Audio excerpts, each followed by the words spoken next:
अशोकनगर में 22 साल की युवती से दुष्कर्म और फिर उसे घर से हथियारों के दम पर जबरन उठाने के मामले में प्रशासन ने शुक्रवार को आरोपी का घर ढहा दिया। इधर मुख्यमंत्री मोहन यादव ने भी इस घटना पर नाराजगी जताई है। उन्होंने एसपी को छुट्टी पर भेज दिया, साथ ही टीआई को सस्पेंड करने के निर्देश दिए, जिसके बाद टीआई को सस्पेंड कर दिया गया है। लोकसभा चुनाव के आखिरी चरण की वोटिंग खत्म होने के साथ ही अब अलग अलग एजेंसियों के एग्जिट पोल सामने आ गए हैं। इनमें मध्य प्रदेश में पिछले लोकसभा चुनाव के नतीजे रिपीट होते नजर आ रहे हैं। एग्जिट पोल और पोल्स में बीजेपी को 28 सीटें और कांग्रेस को 1 सीट मिलने का अनुमान है। 2019 के लोकसभा चुनाव में एग्जिट पोल और पोल में एमपी की 29 सीटों में 24 पर भाजपा और 5 सीटों पर कांग्रेस की जीत बताई गई थी। हालांकि वोटों की गिनती के बाद बीजेपी के खाते में 28 सीटें आई थी, जबकि कांग्रेस ने केवल 1 सीट छिंदवाड़ा जीती थी। धीरेन्द्र कृष्ण शास्त्री के भाई शालिग्राम गर्ग की धमकी के बाद जीतू तिवारी नाम का शख्स परिवार समेत एक बार फिर बमीठा थाना पहुंचा। उन्होंने पुलिस से सुरक्षा की गुहार लगाई है। युवक का आरोप है कि धीरेन्द्र शास्त्री के भाई शालिग्राम ने लॉरेंस बिश्नोई गैंग के नाम से व्हाट्सएप पर धमकी दी है। उसने कहा है कि 72 घंटे में अस्तित्व खत्म कर देगा। इधर भाई के विवाद के मामले में धीरेन्द्र कृष्ण शास्त्री ने कहा, हम कानून के साथ हैं, भाई के साथ नहीं। हम अपने भाई के इस व्यवहार से, इस प्रकार के बर्ताव से बिल्कुल भी प्रसन्न नहीं है और हमारा मन क्षुब्ध भी है, हमारा मन बहुत ज़्यादा पीड़ा में भी है। इस विषयों को लेकर के हम तो यही कहेंगे, भारत में कानून है, हम कानून के साथ हैं। कानून को कठोरता के साथ वैधानिक कार्रवाई करनी चाहिए और जांच करनी चाहिए। हम भाई के साथ नहीं हैं, हम कानून के साथ हैं। सरकारी अस्पताल में 2 साल से कम समय तक कार्यरत रहे डॉक्टर्स को अब नौकरी से इस्तीफा देने के बाद ही इन सर्विस कोटे की सीट पर एडमिशन की एनओसी स्वास्थ्य विभाग देगा, जबकि 2 से 5 साल तक की नौकरी वाले डॉक्टर्स को डिग्री कंप्लीट होने के 7 दिन के भीतर स्वास्थ्य संचालनालय में अपनी ज्वाइनिंग देनी होगी। ऐसा नहीं करने पर संबंधित डॉक्टर की पीजी अथवा सुपर स्पेशलिटी डिग्री की समय अवधि को संबंधित की सर्विस बुक में शामिल नहीं किया जाएगा। यह प्रावधान स्वास्थ्य विभाग ने हायर स्टडी पीजी पॉलिसी 2024 में किए हैं, जिसे डायरेक्टर हेल्थ दिनेश श्रीवास्तव ने जारी किया है।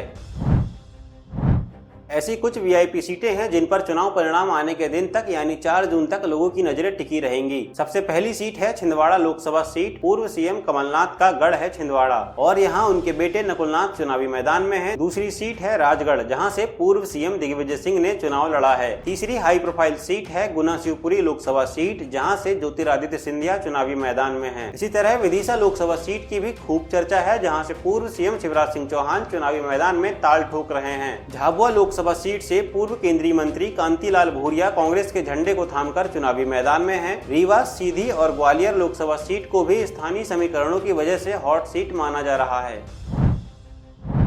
नौतपा के 90वें दिन 2 जून रविवार को भी मध्य प्रदेश में मौसम के 2 रंग देखने को मिल रहे हैं। नर्मदापुरम के सिवनी मालवा में 20 मिनट तक बारिश हुई, हरदा में बूंदाबांदी हुई, जबलपुर और उमरिया में सुबह से बादल छाए हुए हैं। इधर ग्वालियर, रीवा, अशोकनगर, उज्जैन, रतलाम, शाजापुर और निवाड़ी में भीषण गर्मी है। भोपाल में गर्मी के चलते अस्पतालों में डॉक्टर्स की छुट्टियां रद्द कर दी गई हैं।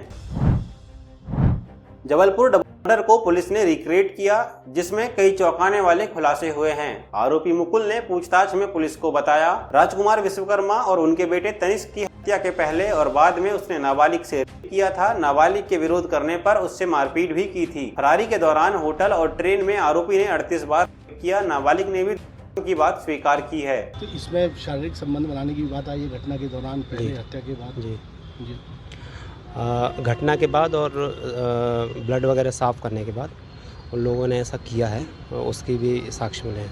ये यहाँ पर उसके बाद कुछ बना के भी खाया, मैगी बना के भी खाते रहे और ट्रेनों में भी इन्होंने फरारी के दौरान भी वो हुआ 376। हाँ, जब इन लोगों के पास पैसे ख़त्म हो गए थे तो इन लोगों ने ट्रेनों का जो शताब्दी ट्रेन है उनका जो बचा फूड रहता है जो पैसेंजर छोड़ जाते हैं वो भी उनने खाया है, लंगरों में भी खाया है।